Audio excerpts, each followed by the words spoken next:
The New South Wales Government is spending almost $250 million on services to support women who are experiencing domestic and family violence. As part of the package, money has also been set aside to reform the state's bail laws.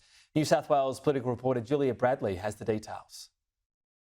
Back at work after losing his father John and helping New South Wales navigate a difficult few weeks, Premier Chris Minns has announced $230 million to be spent helping victims of domestic and family violence. This money will be spent over 4 years with a focus on intervention and prevention. A big part of this package is $48 million to be spent on expanding a program which has been successfully trialled in Western Sydney and in regional New South Wales, helping support women to stay in their own homes once a perpetrator has been removed.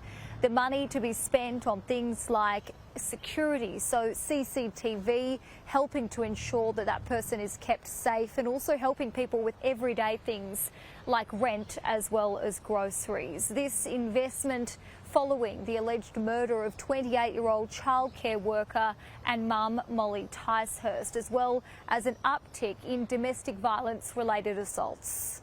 We're determined to learn the lessons from those who've lost their lives at the hands of a violent partner, and that their deaths not be in vain, and that we do everything we possibly can to prevent more violence in our community, particularly those that are suffering in silence, particularly from those from communities that so far haven't been able to access help and support or justice from the criminal justice system. That package at its core says to women, you shouldn't have to be the ones to leave the family home. You shouldn't have to be the ones to take your kids, relocate them, get them settled in new schools, find new employment opportunities, make new connections. The core of that strategy is to try and ensure that where possible and where safe, the woman is the one, the victim is the one who can stay in the home, and it's the perpetrator who has to leave. $48 million will be spent on specialist staff who help women and children flee violent situations.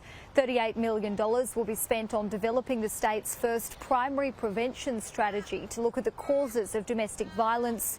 There will also be funding for a pilot program to teach young people about healthy relationships, funding for the state's domestic violence crisis hotline, and also for Domestic Violence New South Wales.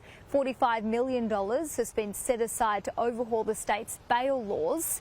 Mollie Ticehurst's alleged killer was on bail at the time of her death. They're complex. The truth of the matter is there's no single bit of legislation that can make the kind of change that we want to see. A big omission from the package was funding to support services which currently provide crisis accommodation. The Premier has foreshadowed his government's next big focus will be on housing to support victims of domestic and family violence. As for whether there should be a royal commission into this issue, the Premier says the feedback that he's received from key advocates is that support is needed now. If this story has raised any concerns for you, you can contact the Domestic Violence and Sexual Assault Helpline on 1800 RESPECT.